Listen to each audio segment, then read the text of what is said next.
Hey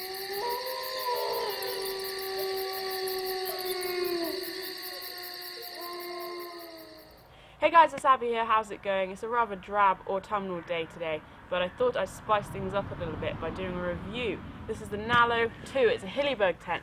Now before I go any further, big shout out to Andy from the States. Huge thank you for sending this piece of kit across to me because I'm really excited to run through the features and the stats of this tent, and that's what we're going to do now. So as I mentioned, it's a Hilleberg tent. Now Hilleberg are a kind of world-renowned tent making company. I think they originate from Sweden. Or kind of Scandinavia area anyway. This particular tent, the Nallo 2, is part of their red label system. So Hilleberg have a labeling system. They have a lot of different tents that kind of perform in a whole load of different environments. Now the red label system is for tents that are kind of lightweight. They're all round, all season, all weather tents that perform in a whole load of different conditions, and they're very durable, reliable and adaptable. So that's the Nallo 2. First thing, let's run through the stuff in this bag. So first of all, before I start, this whole package here weighs 2.4 grams. This tent that I have is green. The tent also comes in red and a sand colour. If we just empty this out.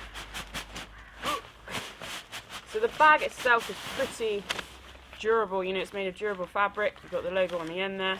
I've still got the little manual thing attached. Obviously you don't need to, but this is a very new tent to me, so I've just kind of left that on there to show you what this would be like if you purchase the tent.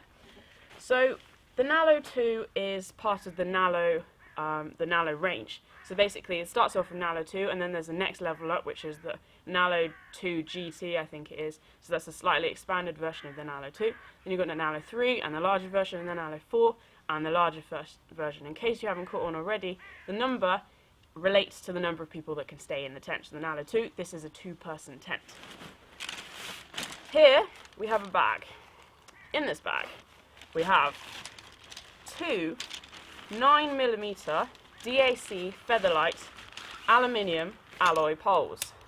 Bit of a mouthful. As you can see, they're gold. So this tent is a tunnel design. So basically the tunnel design is kind of the clues in the name.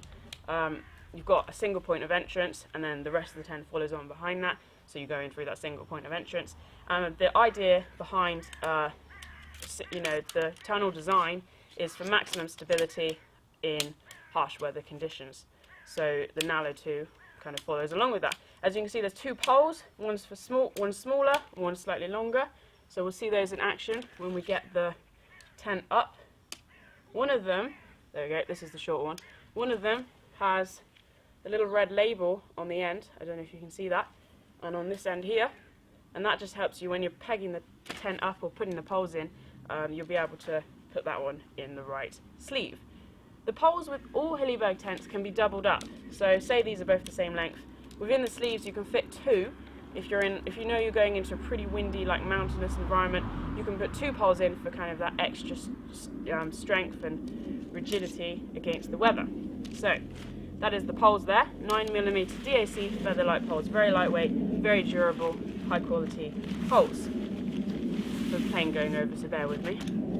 Next up we have this little bag. This is made out of the same material as the ground sheet, and I believe this is made out of the same material or similar material to the actual like fly sheet. Now we have a motorbike going past. So in here we have 16, it's quite a lot of pegs, V-shaped lightweight poles. They're gold, as you can see, matching the poles there. If I come a little bit closer, hopefully you'll be able to focus in on this. Let's get it to focus, focus. There we go. So, as you can see, they're nice little V-shaped poles. The idea of the V-shape is it kind of reduces the weight, but when you're pushing it into the ground, it's kind of extra grippy. There's more friction there, and they're just really nice, durable, strong, lightweight pegs there. And as you can see, it says DAC right there. Come back over here, hopefully it'll focus on me. So there's 16 of these. It's a bit of a fountain of pegs. There's a lot of them. So remember, every time you go camping, make sure you know how many pegs you've got so that you leave with the same amount. Don't leave any in the ground. Hilleberg have replacements for all of their stuff. on their website, and you can get it on various other sites as well, but not gonna lie, it's not cheap. Speaking of money, this tent retails at £635. Now that is a chunk of money, but this is a very high quality tent, and you know, I'm really excited to run through the main features of this tent and put it up with you. So before you click off this video, let's run through everything. Now I'm rummaging around in here because inside this little sneak away pocket and the actual pole bag, there's a repair kit which says instructions, pole repair. You've got a spare piece of pole there and a little sleeve for the pole as well, and that just tucks away in a nice little slot in the bag itself so that you don't tip it out every single time or lose it, so it stays away in there nice and secure. Ooh, honest as well. And I've just discovered some instructions about pole usage, so keep that in there, it's up to you. Right now, so that's your pegs and that's your poles. Let's get to the actual tent material. You can see I've kind of just wrapped this up in a bit of a mess. So we have an inner and an outer. I have the green version of this tent. The inner and the outer can be pitched either separately or together. If you're pitching the inner separately, you'll actually have to purchase a separate mesh version so that then that can clip onto the poles. So technically, you can pitch the inner and the outer together, or just the outer with this variation. If you want to pitch the inner, you have to buy a different variation of the inner, which is kind of more of a mesh version. So here we have this very dark green kind of camo coloured outer. So this is, train's going past, this is, what is it, silicone Carillon 1200 fabric with a hydrostatic head of 3000. Now 3000 hydrostatic head. What even does that mean? Basically, it's a measure of the waterproofing qualities of this piece of fabric. So if you take a given meter, it basically means that that meter of fabric can hold 3 meters of water for a minute. That's how long it can withstand that pressure before it starts to penetrate through. Now 3000 is kind of pretty standard. It's not high or low. This isn't a ground sheet, so I suppose it's not in constant contact with moisture.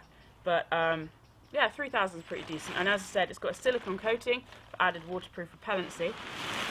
So that's kind of the outer. If we come to the ground sheet here, it's black, obviously. So this has a hydrostatic head of 5000, so it's considerably more than the outer, so therefore it can withstand considerably more moisture before it starts to penetrate through. When I say it's going to penetrate through, it will not penetrate through this 10. I'm just giving you a definition of the hydrostatic head. So this weighs 90 grams per meter, and it has a denier, so a kind of durability of 70, so a 70 denier. That's kind of equivalent to some of your mountaineering jackets that have that kind of ripstop fabric. So basically, the idea behind the denier is fabrics are woven together slightly tighter than, say, other parts of this tent or other tents, just to kind of resist the ripping of it and to give it that added durability. So 70 denier, 90 grams per meter, 5000 hydrostatic head. Coming to this uplifting yellow, this is the inner fabric, which is obviously attached to the ground sheet. So this has a 30 denier ripstop kind of feature, so it's slightly less than obviously the ground sheet, but it may as well be. So basically that just means it's not going to snag or catch on things inside of your tent, or maybe larger rocks or sticks or whatever may get caught on it. And this weighs 37 grams per meter. But really, that's pretty much it. It's very uplifting yellow. I quite like the colour. So that's a lot of stats for you to take in there, but hopefully that makes sense. So I think the next thing to do really is to get this tent up, kind of show you in fast forward mode how to pitch this. It is said to have a 5-minute pitching time for a single person pitching it. I'm obviously going to take slightly longer than that because I've only pitched this once before, and I'm just going to do it as quickly as I can so that we can run through the rest of the features. So let's get this tent up and then we'll have a rummage inside.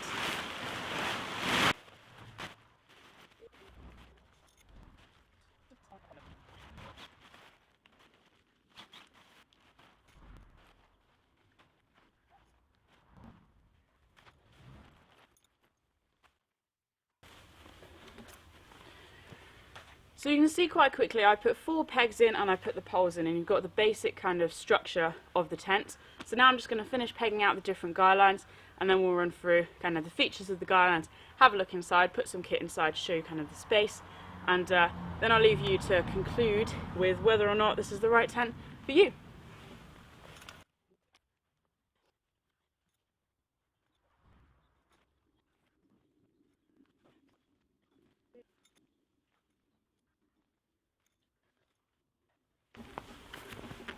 So, there you have it. This here is the Nallo 2, all pitched up, ready to go. Let's run through some features. Actually, I may as well stay here. So, this is the main entrance. As we discussed earlier, this is a tunnel design. Obviously it's not single pole because we've got 2 poles. But yeah, it's a tunnel design. So this is the main door. We have this kind of tensioning strap here on the front, so that kind of keeps the shape of the tent. And I've pegged it out at the 2 points to pull the front forward. So if we open up the zip, the incredible thing about this door is there's numerous ways in which you can open it. You've got this kind of rain flap here, so that if the rain comes down, it's gonna all wash off, it's not gonna come in. So you can either open it from this side, from the other side, from the top and open it down, or if the weather's pretty bad and you don't even want to use the door, you can open this side and roll the side across. As you can see, there's a little toggle there so that you can shimmy the door across there. So say I unpeg this, untie that, it's just a little toggle so I can unclip it and then I can thread the door back. But if we just open it kind of the standard way and then roll that up over there, it says stretching. It's probably easier if I move, isn't it? There we go. Just roll the door back then,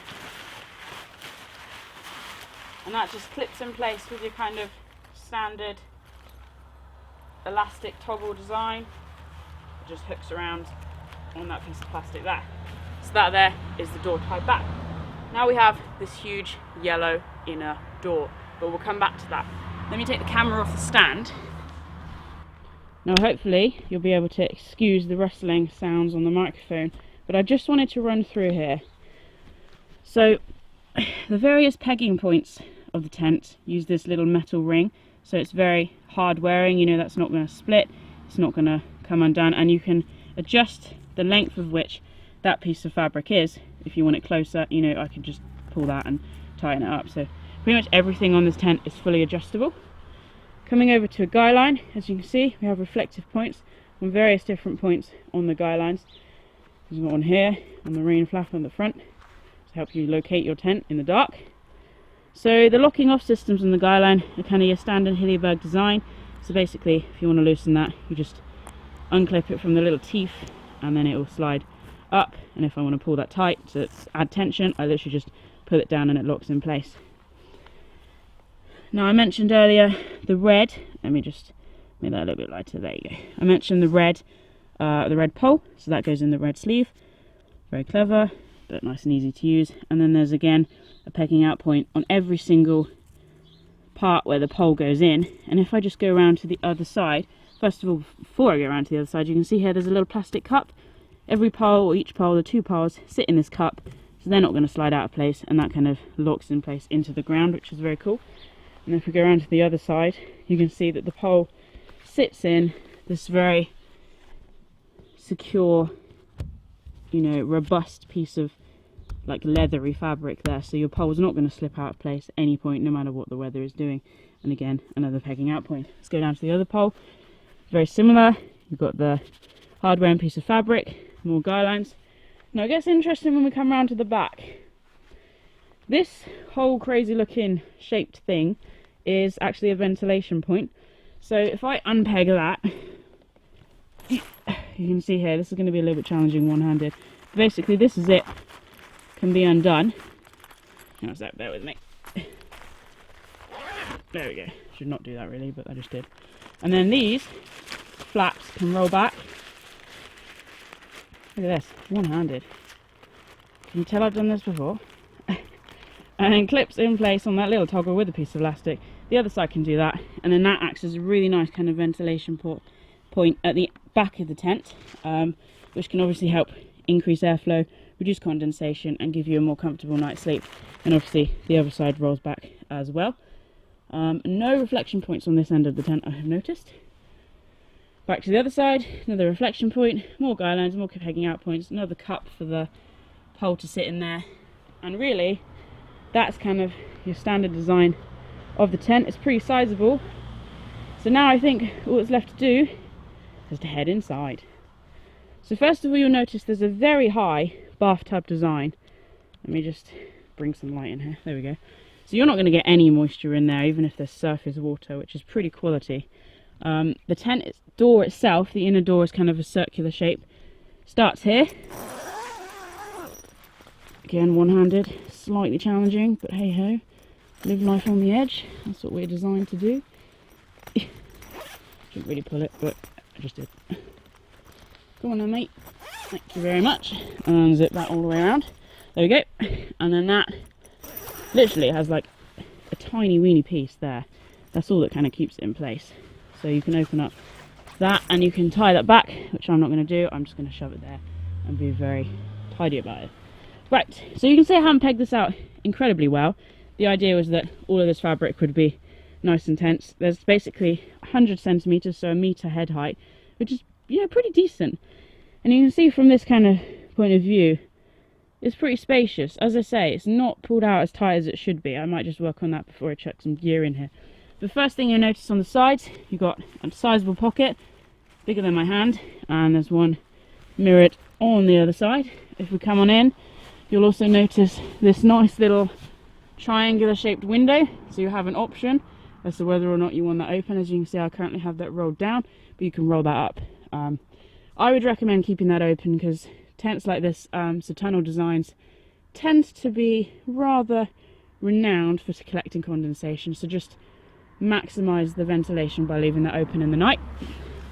Coming up here, we have a nice cute addition of a washing line. So obviously super fabric's pretty slack right now, but the idea is that that would be kind of free hanging, and you can hang your stinking socks up on there. I really like that. I think that's quite nice. It gives you that kind of expedition feel. Take my shoes off. Right, let's zip this door back up and I will show you how the ventilation works on the door. There we go. So we're all in. Hello, welcome to my tent, my humble abode. And then we can open up using this separate smaller zip. So there's your main zip there. This is your separate smaller zip. Going all the way up and around again. Pull that. Oh, and look, the outside world. How huge is that for like just a little vent? Well, it's a ventilation port, really, isn't it? But pretty cool. I really like that. So you can kind of look out on the world, say if it's a bit dismal and rainy. And the nice thing about this is I can now show you. I haven't closed the front door, obviously, but the outer door. But you can see just how big that porch is. That will easily accommodate walking boots, two like 50-60 litre backpacks stacked on top of each other. You could have all your food equipment over there, your cooking equipment, you know, your boots there. That's a pretty sizable porch. If I actually just open this up, I'm trapped. How do I get out of here? I'll zip this one back up. And now let's view it properly. There we go. See, pretty sizable porch. You know, that's a good, I don't even know, how big is that, like 3/4 of a metre? Big porch. Anyway, I think the next thing to do is to get some kit in this tent. I'll just put a single roll mat, a single sleeping bag, hopefully pull this out so it's a little bit tighter, give you a real feel for the size of this tent, and then we'll conclude with some final features, and as I said before, leave you to make your own decision as to whether or not this is the tent for you. So, I put some stuff in this tent. What I've done is I put my Exos, my Osprey Exos, that's the 58 there, just on the side, and a pair of walking boots. That's a Solomon something or other, but lightweight kind of summer walking boots. In here we have two sleeping bags and a very cute addition called Bobby. He's a bit chilly actually. It's a bit cold out. Bobby, you alright? You can walkies later. Hello. You can walkies later. Okay, back to the review. Right, so here I have got a Thermarest, the Thermarest Venture, so that's all blown up, as you can see, pretty sizable. I mean, you know, plenty of space for it is what I mean by that. Your hike sleeping bag, that's kind of your 3 season sleeping bag. That's my most used one. I got that from Blacks like 6 years ago. And here we have the Van Gogh 1000, the Viper. So that's kind of my 4-5 season sleeping bag for colder weather. As you can see, Bobby has made the right choice. Let's run through the features one more time. 2 pockets either side, washing line on the top with a toggle to adjust that, ventilation thing at the back. I've kind of put the sleeping bags to this side, the left hand side, to those of you who are watching, and you can see there's still space down the side there, so you can easily put jumpers, tents and things. Haven't pulled this hugely tight. I have tensioned it up a little bit, but the grass is so wet all of the pegs are coming out. Just to show you how the inner and the outer attach together, it's a very nice and easy design. You've got a plastic loop, and then the plastic toggle thing just slots on into that, and that goes all the way around, right from the bottom all the way up. So it's really nice and easy to add the inner or to take the inner down separately. You know, really easy to use with cold hands or even with gloves on, to be honest. It's not fiddly at all, and it's really not tight. This is stretchy fabric, so I really like that design. I think it's really well thought through for pretty much any weather that you're in. It's very easy to use. We'll run through final conclusion. So, as we said right back at the beginning, this tent retails at £635. Now obviously that is a lot of money. You know, you could split that with whoever you're going to be on expedition with, but I think you have to really consider that this is a high quality, long distance backpacking expedition style tent. You know, it's not going to fail you if you're using it correctly. You know, it's not going to fail you. Consider condensation. You know, really make sure ventilation, you know, you're maximizing ventilation when you're sleeping, especially with 2 people in a tent. Well, Bobby's come to say hi. Hello. Do you want to go somewhere warmer? All right, we'll move you in a minute. So you can consider keeping the top of the door open in the night, obviously keeping that ventilation port at the back open when you're sleeping. You've got the ventilation port on the outside, so keeping that open. I don't know why I keep calling them ports, but all of these things you need to consider, and I suppose the only way you're going to learn is through trial and error, and the only way you're going to learn through trial and error is actually by buying this tent. So I really recommend it. You know, it's a lot of money, but maybe have a pot to the side. Weighs 2.4 kilograms. You can split that with your partner, so that's 1.2 kilograms each, which is kind of the same weight as the Hilleberg, which is as the Acto, which is Hilleberg's most renowned one-person solo backpacking tent. So really, that's it. Now it's up to you to make your own conclusion. So I leave you with a huge thanks. Thank you very much for watching. I hope you have a great next adventure. Spend more time in the wild. Share your stories with people who are passionate and inspire others. Take care, guys. I will see you soon. Bobby, do you like camping? Is it nice for you? You go kiss? Should we go hunting? Oh, what are you doing? You got a scratchy back. Oh, you got a scratchy back. Is it itchy because you're wearing a jumper? Oh, is it itchy? Is it itchy? Is it itchy? Mwah.